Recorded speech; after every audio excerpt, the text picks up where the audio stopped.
Go ahead. Recording. So I'm here with Steven Rodriguez, right? Yeah. I'm very privileged to have you on my show, and I'm looking forward to talk to you. How do you feel today? I'm great, man. Had a great day. A little cold out, but psyched to be here and to do this. Yeah, exactly. We tried to go live, and all of this is very alternative right now, just like my apartment. Mhm. So let's just go, right? Yeah, let's do it. Perfect.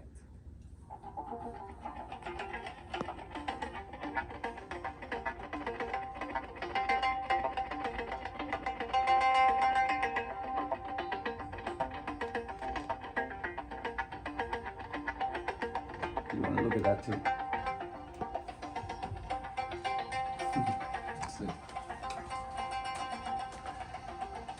So here we are, very alternative today, and my podcast is about the last person asking the first question for the next person. Okay. The last person was a very good friend of mine from Switzerland, a skateboarder just like you are, Mhm. and he wants to know any regrets in your life. Any regrets? Wow. That's a good question. The first thing that comes to my mind as far as regrets was, and I don't know if this is actually a regret because, I don't know, it's like thinking about it, it wasn't a regret, but I wish that I went to school, meaning university, out west in California instead of in Ohio. I think that's my, but it's actually not a regret because I met so many amazing people in Ohio, and I kind of went there in order to study. And maybe if I did go where it was warm all winter, I would have just skateboarded and totally failed out of school. Right. So, but it's the first thing that does come to my mind if I don't know, not that many people ever ask me like if I have any regrets, but that's one of the things where I feel like there would have been a different opportunity if I had gone out west, because I hate cold weather. But I do love New York. Do you understand what I mean? So. I do, and skateboarding, we definitely get into this. And but when you say I regret not going to college in Ohio, you know there was just 4 people stabbed in Ohio University. Yeah, I know that. And that's the Gemischt podcast, and you know I have to start a question that the last person asked. You will have to do that at the end of this podcast. So. Right. Now we have to go into something completely different than I have planned. So how do you feel about saying I would have preferred to go to Ohio, and now knowing that people got stabbed there, for example? I think people get stabbed everywhere, so I don't think you can. That has absolutely no.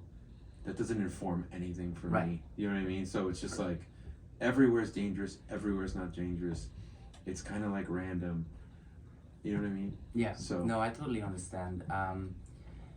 So talking of stabbing, people are scared in the subways in New York. What do you like about New York, and are you scared to go on a subway? I'm totally not scared to go in the subway. The question, what do I like about New York? It's a huge question, but I'd say what I love about New York is the diversity of the people here. That's the first thing that comes to mind. You know what I mean? I love that, you know, I can meet someone like you, or like I met my wife 20 years ago or whatever. You know what I mean? Like bad luck versus good luck. There's always something going on. There's always something interesting. There's always this kind of like layering of cultures and activities, and I don't know, and you know, not even to mention like the food, you know what I mean? Like there's so many layers of so many different types of things in New York, from culture to food to entertainment. You know, it's amazing. It's amazing. Since we covered that, can you just maybe introduce yourself to the audience? Like, sure. Who are you? And like, sure. Unless you want me to try to do it, but I can you're a better introduce expert on yourself. Yeah, my name's Steve Rodriguez. I guess I'll look at the camera. My name's Steve Rodriguez. I'm a skateboarder. I'm an advocate for skateboarders here in New York City. I've lived in New York City since 1993. My parents are both from New York City, and I feel a deep tie to New York City. I do consider myself a New Yorker. Question. Yeah. What is the definition of a New Yorker? I think a New Yorker, the definition of a New Yorker is someone that knows New York in a way where it's second nature to them. So That sounds interesting. you know what I mean? once It's heard like- a really interesting definition. That's why I'm asking. It's like gun to your head. You're not gonna go anywhere but staying in New York. Right. Yeah, so I don't know. I think that it's because what is awesome about New York is all the opportunity in New York and all the connections and everything that's like, it is actually Everything at any difficult. time, so to speak, right? Yeah. But you don't have to jump into that. Right, yeah, rule, because but- if you think about it, there are many quote unquote New Yorkers that aren't involved in 99.9% of what is available in New York City, Right. but they're still New Yorkers. You know what I Exactly. mean? Yeah. So, I don't know. I think it's more of like having this feeling and having the way you can navigate the city in a way where you know it so well. To me, that's what a New Yorker is. Right. You know what I mean? Absolutely. Yeah. You pretty much took the word out of my mouth, and I appreciate that. Before we get into skateboarding, which we will heavily cover on this one, obviously, right, for obvious reasons.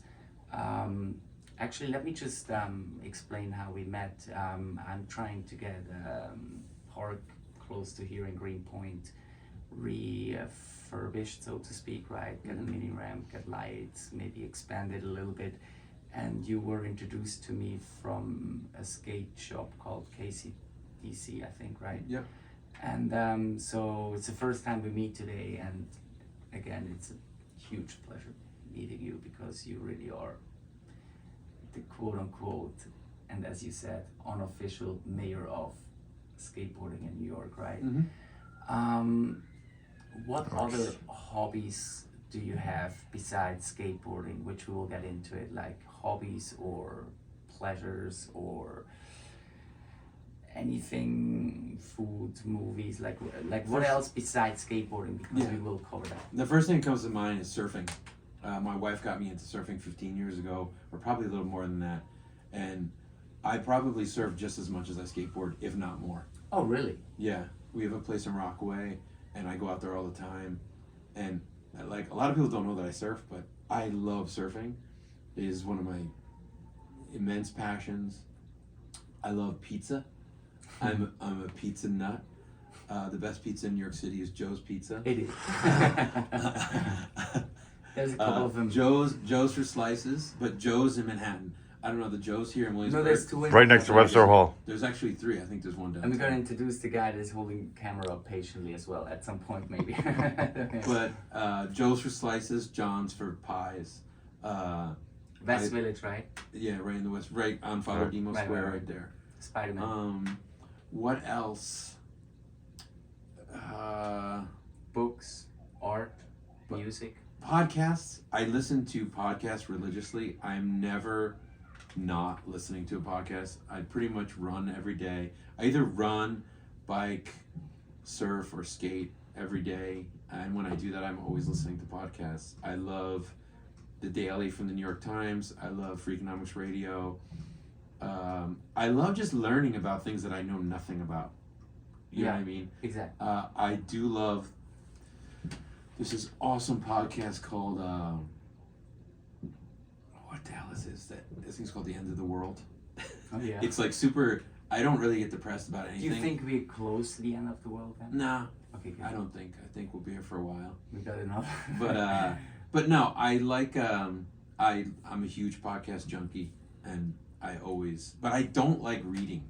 It's kind of funny because my parents were such readers, but I can't. It's so boring for me to pick up a book and read. It's a so boring. generational thing. Yeah, I don't know, but I could listen right? to a podcast forever. You know what I mean? I and- totally know what you mean because I'm the You know. same. I mean, I'm going to school right now. I picked up school. I'm almost 40 years old. Mhm. You're probably a little younger than that. I'm 51. Oh God. Okay. no, good for you.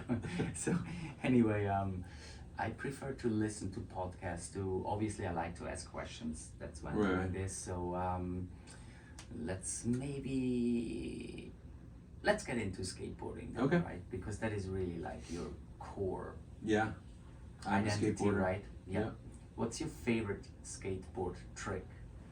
My favorite skateboard trick is definitely an ollie. It is the most, I mean, it is the beginning probably of most likely every other trick. It is a trick that mesmerized me when I was a child and I learned to skateboard. It was pure magic seeing someone do it.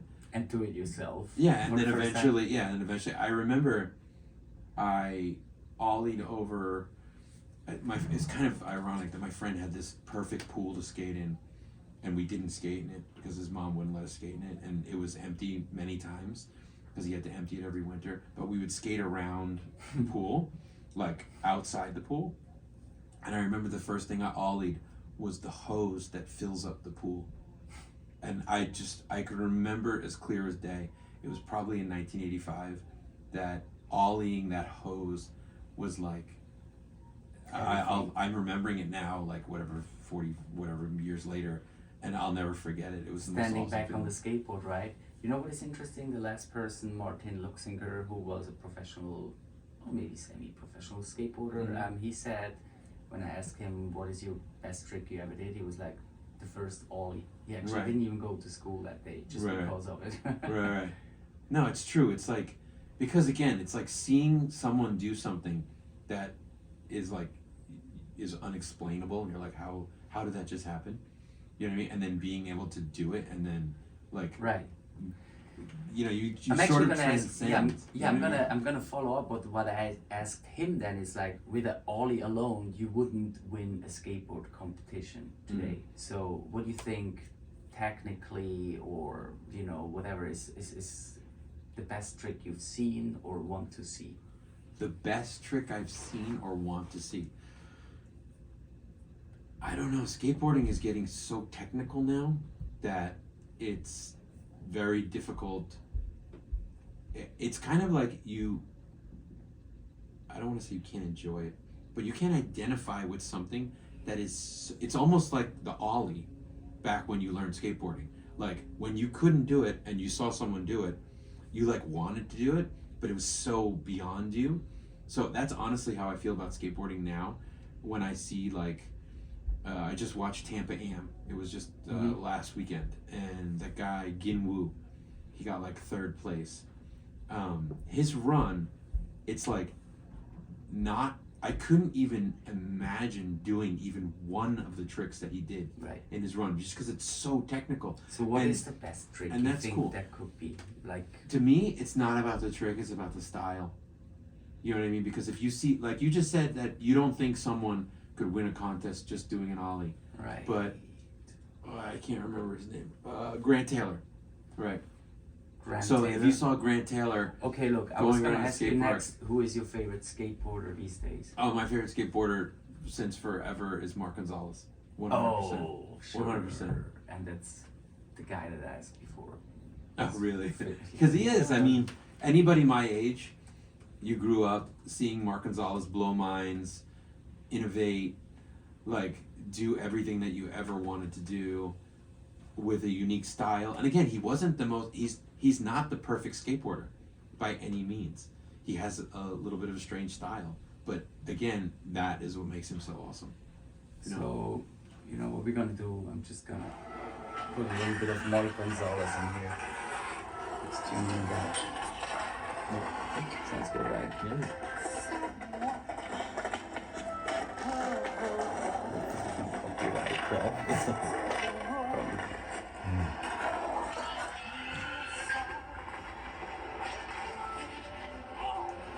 Okay, here we go. What's the hardest bail you ever had?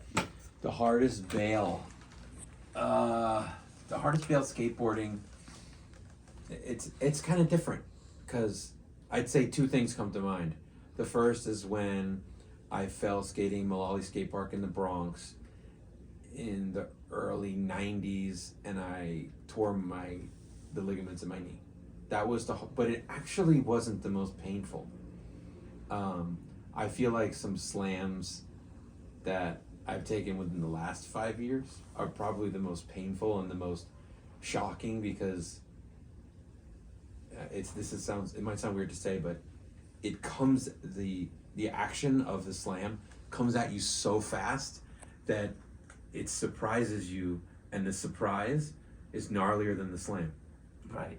You know what I mean? I do, because it just this is healing from 2 weeks ago. Right. Yeah, so it's like I would say, Would you say the hardest bail is the next one? Like Picasso said, my best painting is going to be the next one. Right, the hardest paint is the next one. That's actually an awesome quote. I might steal that for my next interview. Yeah. But yeah, I guess the hardest because slam the next one is going to be the next one. Yeah, it will be the next slam I take. Yeah. I mean, I don't know. Do you think there's a masochistic point to skateboarding? Like you Not have for me. to be able to Not for me. take hits Yeah. in order to get better. I don't know, I'm thinking, because I can think about it in like my perspective, and I can think it in my son's perspective, and his friends, they all skate. Okay. And I mean, it's calculated, because I honestly, like now as a 51-year-old skateboarder, I really won't try something that I know that I probably can't do. I'll say that again. Mhm. I won't No, try something that I know that I probably can't do. Sounds like Tony Hawk, right? Where back in the day, I would definitely try it, even if I knew I Right. couldn't do it, because I would try it just to learn it. You know what I mean? So Yep. your mindset's different. You know what I mean? Like there was no like, I can't do that.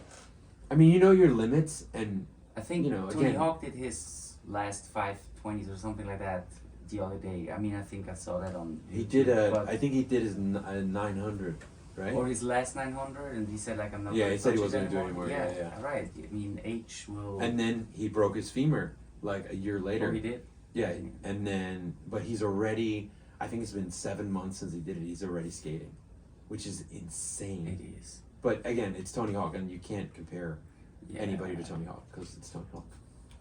So Mark Gonzalez is your favorite skateboarder. You still didn't tell me what your favorite trick is to be seen, actually. My favorite trick to be seen is probably frontside board slides, like a good frontside board slide, a long frontside board slide. I actually posted one the other day of some guy that I didn't know who he was.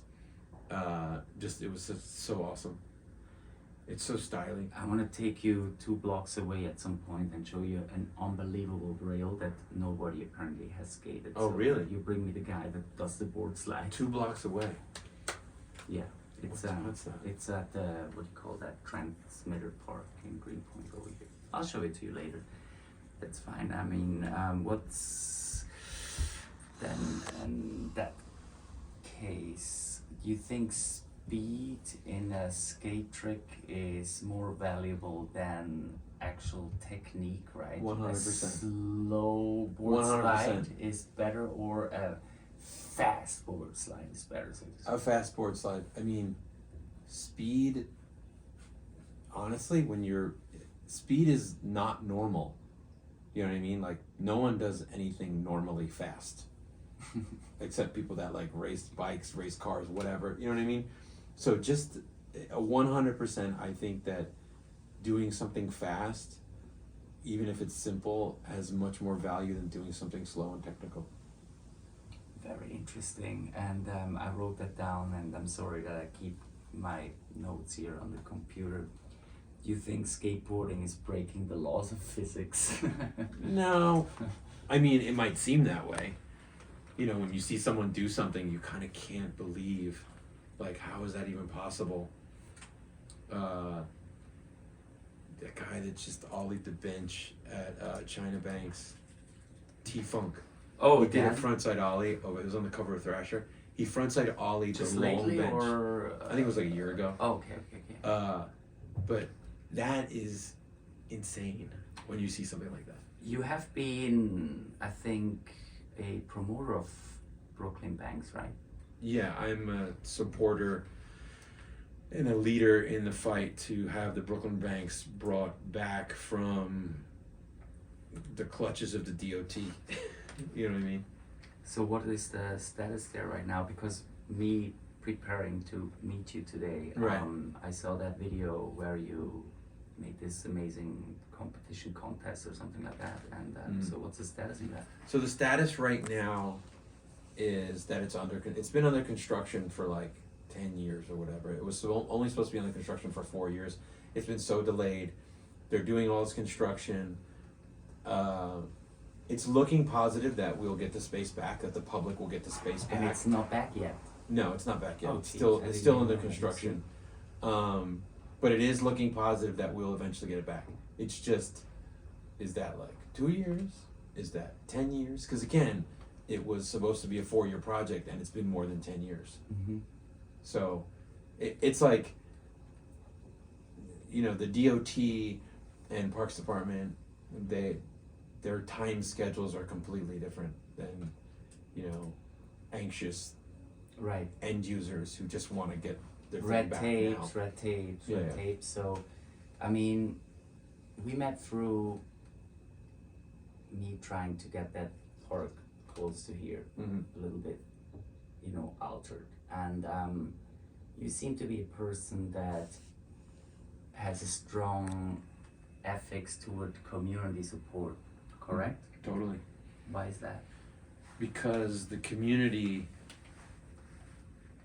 the question is, why do I have a strong tie to community support? Because Ethically. I got to where I am because of my community, my skateboard community. Okay, You know what I mean? So I always want to give back to that community. right. You know what I mean? And I always want to help that community because, again, there's a lot of skateboarders that don't know how to deal and interact with the powers that be. So if you can help them in any way, you know, even because it's very small things that you learn Mm-hmm. that make something more effective. You know, you could have someone like complaining forever, but if they're not complaining to the right person, or they're not complaining the right way, or it's not packaged right, then it's just like so ineffective. So there's two questions that pop up. One is Rodney Mullen, you obviously know. Yeah. So he had this TED talk where he, I don't know if you saw it, where he said that within the skateboard community, people push each other. Like, you know, him and Tony Hawk, they pushed each other to do Right. tricks, street work, you know, and then they were like, wow, we can do that. And, you know, they push each other. Whereas Silicon Valley, so to speak, they keep their secrets secret and don't want to share it in order Right. for everybody else to get developed, so to speak, right? Mm-hmm. And just from what you said before, I guess you would support such a statement, right? Like, Oh, the 100%. community starts in the community, and you Yeah. want to share what you have in order for others to get better, for you to get better as well. Right. Yeah, I think it's interesting because I know the TED Talk you're talking about, Oh, but I don't think it's kind of fair that you could compare it to Silicon Valley because Silicon Valley, they're like doing it as a business. Tony So- Hawk does as well. Rodney, I mean, they all make Yeah. money with skateboarding. Yeah, but I think what they're talking about when they push each other, I think that's like the innovation in skateboarding itself as the activity. I don't think it's as like It the wasn't business of anticipated skateboarding. as a business, so to speak, right? Yeah, you know what I mean? So I think it's Yeah. more about like them personally advancing in skateboarding. Yeah, I mean, You know I what I don't mean? want to go too technical into Right. the economics, obviously. A question that I have is, what is your perfect, ideal skate park? What does it have? How big is it? And what type of elements does it have? And how many people, you know, and where is it? All of that. So It or, already you know, exists. in a It's- nutshell. It's the old Brooklyn Banks. That's it. That is my perfect skate Oh park. my god, that's fantastic. You know what I China mean? Banks? No, forget about it. No, China Banks is actually too difficult for me to skate.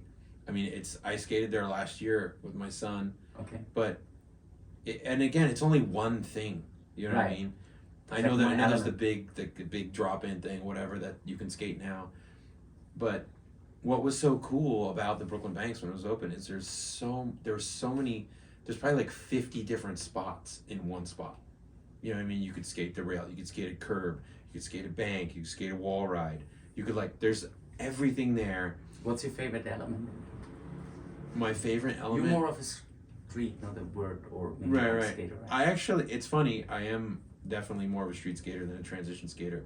But my favorite thing to skate there is the vertical wall, the pillar, Right. the bank to wall. It's kind of funny that I am not a transition skater, but I like to skate vertical surfaces. You know? You're like a vert street element, so to speak. So Right. somewhere in between, right? Grinding points. That is very interesting. What, and because you said skateboarding became so competitive, what do you think about it being part of the Olympic Games? I was actually on the board of directors for USAS. Oh, really? Yeah. I resigned my position probably like 5 months ago. I think it's cool. I don't mind that skateboarding's in the Olympics because there has always been competitive skateboarding, and there most likely will always be competitive skateboarding. It's such a weird topic to talk about. Yeah. So number one, I support it. I think it's great that it's in the Olympics. It's cool. Like, I could never have imagined as like a 14, 15-year-old skateboarder that skateboarding would be in the Olympics. That blows my mind. You know what I mean? I do think that it's been a rocky road as far as the actual of it happening. I know there was a lot of problems and stuff like that. Let me interrupt you real quick. Do you think the best skateboarders were in the Olympics? Because I remember I come from a snowboard background, Right. really. So I remember when the Olympics started, it was actually a Swiss guy, John Simon, that won the first gold medal in Olympics. Right. And this, you know, quote, so to speak, best snowboarder Terry Hawkinson refused to be part of it. So it was a little ambiguous whether it was a fair competition. Is in skateboarding, you think the best skateboarders go to the Olympics or no?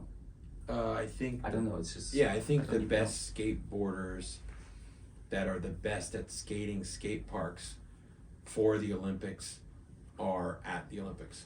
Oh, okay. You know what I mean? Yeah, Because it's very I just didn't know. Right? yeah, it's very you know, perfect example. Everybody know Nigel Houston's one of the best skateboarders in the world, right? And he's really good at skating that kind of stuff. Right. You know, so yeah, and the fact that he's on Is the it Olympic word team. and street actually at the Olympics? No, It's just street it's thing. street and park. I mean, and the park is Right. like bowls. And Right. But there's like- no word skateboarding. There's no vert, which is kind of strange right? to me. Yeah. Yeah, I didn't even know that. But I think it has a lot to do with popularity. Vert skating isn't that popular. Why not? It's the horse. I never.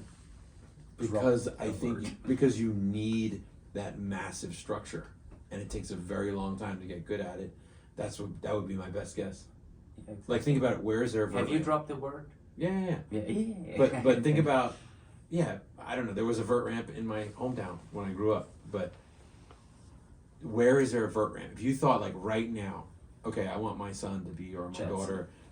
There's not a vert ramp though. That's a bowl. It is a bowl, yeah. There is no vert ramp. I don't even know. The closest vert ramp is a private vert ramp in New Jersey. And word means like what? How many feet? Like 12 to 14. Yeah, right. Yeah, exactly. So it's high. Yeah. I actually once built a mini ramp in my backyard Awesome. for 3 months, and then they said you have to take this away because Oh, you have to really? build an AC on top of it. But you know what? Let's get or actually, you know what? We'll break it a little bit. Ask me a question if you want. Ask you a question. Yeah. When did you start skateboarding? Probably when I was 10. 10? Kindergarten, actually, yeah. Oh, I think kindergarten, wow. TikToking was my favorite thing to do first. That's the first question I ask somebody. Right. How do I, move without putting my foot on a foot? Right. Yeah. Okay. 10, probably. Ask you another question? If you want. Okay. What is your favorite trick? Frontside flip, probably. Frontside flip? Still working on it, Right. but I'm getting old. It's a great trick. It's a great trick. I haven't done one in a long time, but it is a great trick. I have not done one ever. So Right. Right. But, actually, yeah. Do you have a trick that you want to do that you haven't done before? A trick that, Something That's that you another, still it's another want really to... good question, but there's too many. There's too many. There's Just there's one. too many. A 900? in a No, word. no, none of that. None of that. Yeah, one. And two, but- actually, I would love to be able to do an invert on like a mini ramp. You know what I mean? Because I always want. Wait a second. An I invert did in a- street. I did street plants when I was a kid. You know what I mean? Where you basically just stand and put the board down and do, like an 80s style. Right. But I would love to be able to do an invert on a mini ramp. What is an invert? An invert is when you go up and do a handstand. Oh, a hand plant. Yeah, a hand plant. Oh, really? Oh, cool. Yeah. Yeah. You see, I come from snowboarding. It's a Right, whole right. different story. I would love to be able to do that. That shit looks cool. Right. You know It's what I really mean? And I does, know right? I have a really good friend, this guy Pat Kadati, who can do them on mini ramps like really well. And when you see him do it, you're just like, damn, I want to do that. Because How can you do it? again, Right? it looks so impossible. effortlessly, right? But Yeah. it's once It's just I practice. can't even put your It's just practice. Yeah. Everything is practice. What's the best trick you did last, actually? The trick you were most proud of? And then we maybe move a little bit away from all these tricks. The trick I was the most proud of is definitely, back in my peak of performance in Mhm. like probably the 2000s. Just like different ollies around the city that I did. You know what I mean? Like ollies over things or What's the highest flight you took on a stairs? Like how many stairs? the most. I actually wasn't like a stair guy, but Yeah. I ollied the 9 at the banks.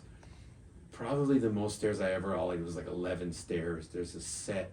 I That's know where one it less is. than my last guest. Believe it or not, he did a 12. Right. You can look it up. Yeah. It is 11. It's Oh, yeah, in the whatever. Lower East It might Side. have been a little larger Yeah. because we counting Yeah, I inches wasn't- and not sending I meters. never,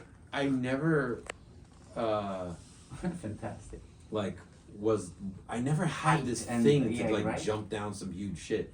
Even though I grew up in a time where Frankie Hill and stuff like that, they were, like, jumping down big stuff.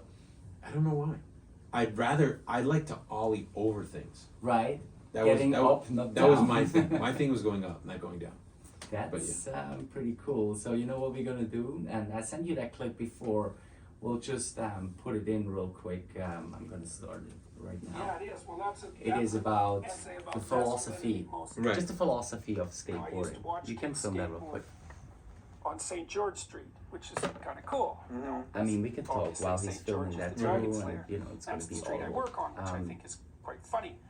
And anyways, these kids used to, Or we you know, just they're listen to it for a little teenagers, bit. No, I young love this teenagers. Right, it's We pretty had cool. these huh? long bar hand railings going down some shallow stairs, but a fairly good flight of them, and they would board slide down these rails. It's crazy. It's concrete that's pebbled. It's like you don't want to land on that. You probably heard a lot of bones Oh, crunching oh, over man. the years. Yeah. Watching them, it's like,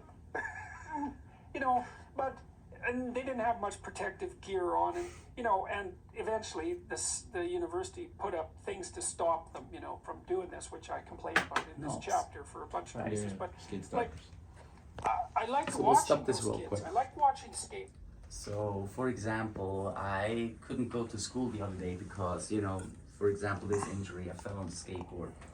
And I had to meet with a professor a week later, and she said, "You have to put on a helmet." But skateboarders don't like to do that too much, unless you're, Anderson, for example, or Andy, Right. Why is that? I think it's like, I don't know, my take on it is this, like, skateboarding is freedom. And if you have to wear a helmet or any sort of protective gear, it's kind of like hinders that freedom. And you don't feel as free if you're wearing a helmet. And yeah, it has like a I don't know, like a corny, oh, this guy wears a helmet. You know what I mean? Because I remember Pussy. when my son, when they were like, him and his friends, after, it was normal for them because they had to wear helmets. Because all the parents because were it like, started wear to, helmets. yeah, exactly. You know what I mean? Yeah. So, yeah, because, yeah, I mean, I I started grew up, with patches too. I but grew up that's in a one of time the- you never wore a helmet. Like, Right. it was so rare if you wore a Helmet, helmet. no, but maybe the Oh, elbow pads and yeah, knee pads. right? Because a lot of places you had to wear it. Exactly. You know what I That's mean? on In order to top of it, skate. yeah. But I don't know. To answer your question, I feel like why people don't like wearing a helmet is this kind of like restrictive. It's not the same feeling. And here comes my next follow up on that one because I asked that my friend before. I think surfing is similar, as you said. You're more of a surfer these days, but skateboarding is so good because